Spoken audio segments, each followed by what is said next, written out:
Assalamualaikum warahmatullahi wabarakatuh. Bertemu kembali di channel Gus Adin Teach yang kali ini kita akan belajar mengenai aplikasi perkantoran pada elemen teknologi informasi dan komunikasi pada mata pelajaran informatika untuk siswa SMP kelas 7. Nah, adapun materi yang akan kita pelajari pada aplikasi perkantoran ini, yang pertama membuat brosur sederhana dengan aplikasi pengolah kata, kemudian membuat presentasi sederhana, di mana nanti dilaksanakan secara mandiri seperti itu.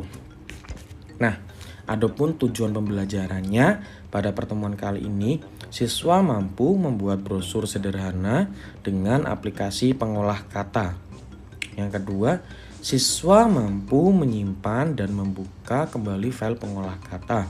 Yang ketiga, siswa mampu membuat slide presentasi sederhana dengan aplikasi presentasi. Yang keempat, siswa mampu mempresentasikan slide presentasi tersebut. Yang kelima, siswa mampu menyimpan dan membuka kembali file presentasi. Nah, silakan kalian perhatikan apresiasi yang sudah saya sayangkan. Nah, di situ ada beberapa tampilan. Yang pertama itu cara membuat desain brosur dengan Microsoft Word.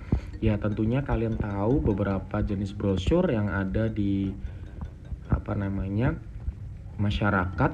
Tentunya bisa dibuat ya dengan menggunakan berbagai jenis software ya yang sudah kita pelajari di materi sebelumnya, dan sudah beberapa saya berikan penjelasan mengenai pengolah kata terutama Microsoft Word maupun Microsoft PowerPoint.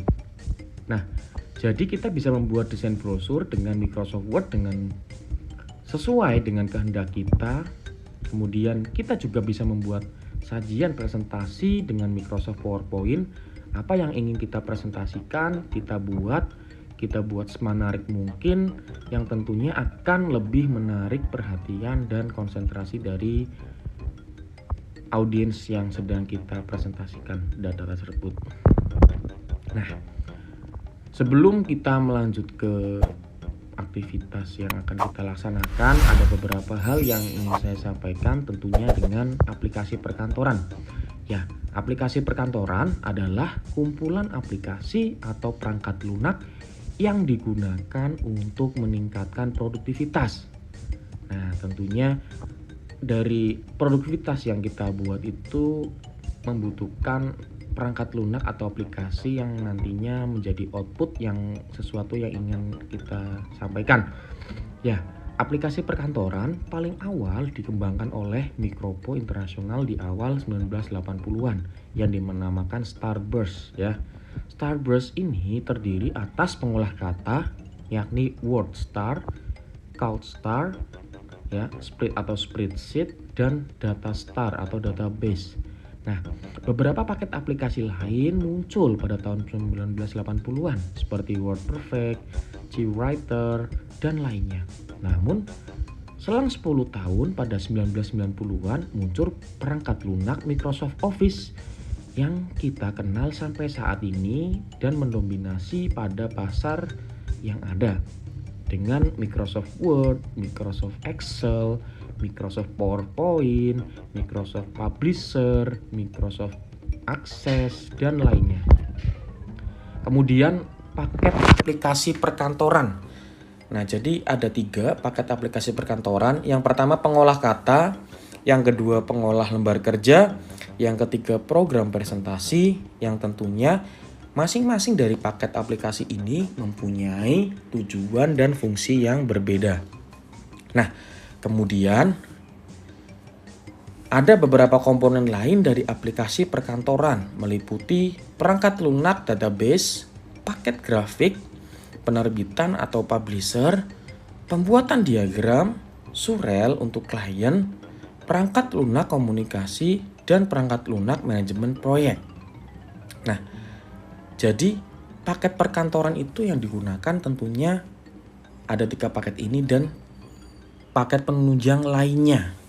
Nah, nanti bisa kalian pelajari sendiri karena sudah saya jelaskan di pertemuan sistem informasi ya, di pas materi software seperti itu. Nah, apa sih yang akan kita pelajari di sini? Yang pertama itu sejarah perangkat ya, lunak pengolah kata, kemudian pengolah kata mekanis, kemudian pengolah kata elektromekanis dan elektronik, kemudian perangkat lunak pengolah kata. Nah, masing-masing dari materi ini akan saya sampaikan. Nah, yang pertama sejarah perangkat lunak pengolah kata. Ya, perlu kalian ketahui, pengolah kata adalah aplikasi yang berkembang dari evolusi mesin mekanis. Sejarah pengolah kata adalah cerita tentang otomatisasi bertahap dari aspek fisik, penulisan, dan penyuntingan, yang kemudian berkembang menjadi teknologi yang disempurnakan bagi perusahaan maupun individu. Sepanjang sejarah ada 3 pengolah kata, mekanis, elektronis, dan perangkat lunak. Nah, ada penemu Christopher Latham Scholes ya, ini menemukan mesin ketik ya, pertama kali ya.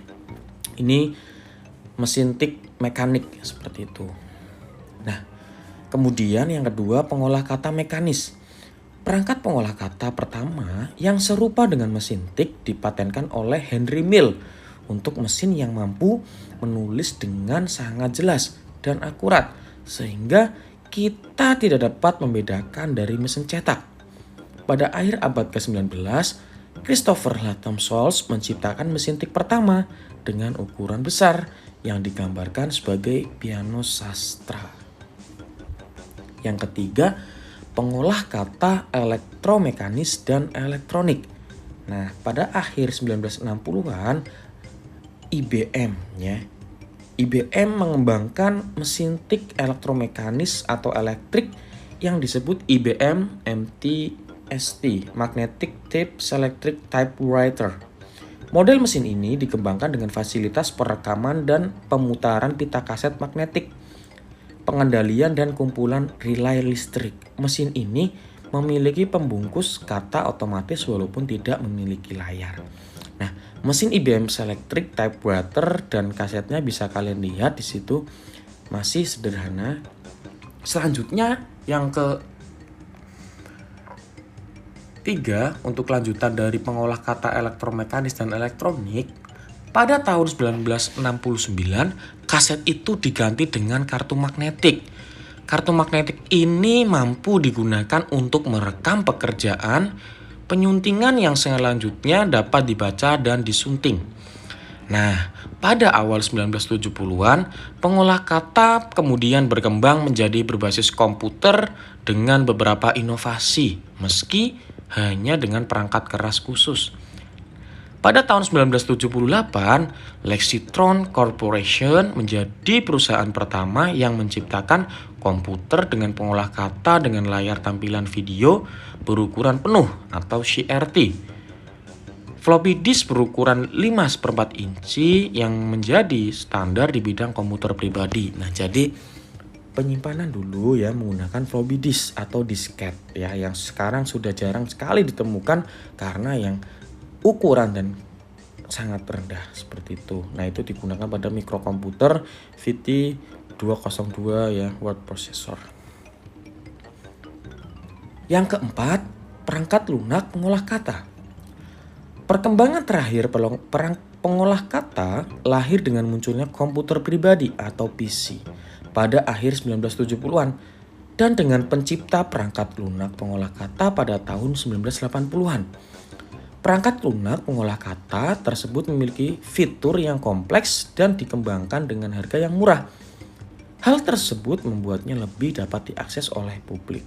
Awalnya, sebagian besar perangkat lunak pengolah kata mengharuskan pengguna menghafal kombinasi tombol semi-mnemonik ya, seperti Ctrl C, Ctrl P dan lainnya untuk melakukan task tertentu atau tugas-tugas tertentu. Tidak dengan menekan tombol seperti copy paste, bold dan lainnya seperti yang sekarang kita lakukan. Namun, pada akhir 1980-an muncul inovasi printer laser dan pendekatan antarmuka pengolah kata yang disebut WYSIWYG. What you see is what you get. yang merupakan antar muka grafis atau Graphical User Interface GUI. Nah, teknologi ini makin banyak digunakan dan popularitasnya makin meningkat dari sistem operasi Windows pada 1990-an, kemudian membawa Microsoft Word, pengolah kata buatan Microsoft, mendominasi pasar pengolah kata hingga sekarang. Ya, kemudian kita langsung ke aktivitas yang pertama, di mana aktivitas yang pertama kita bersama-sama mencoba membuat brosur sederhana dengan aplikasi pengolah kata. Nah, nanti kalian mengerjakan secara mandiri ya, sesuai kreativitas kalian masing-masing. Nah, di sini sudah saya tentukan apa yang akan kalian lakukan ya. Silakan kalian baca peraturan dan aturan apa saja yang harus kalian sesuaikan ya, agar tidak ada yang melebar seperti itu. Nah, di situ ada beberapa informasi dari poin 1 sampai poin 6, silakan kalian cermati dengan baik. Kemudian buatlah brosur ya dengan pengolah kata atau Microsoft Word atau yang lainnya. Nah, itu contohnya. Nah, untuk nama sekolah silakan diganti dengan nama sekolah kalian masing-masing.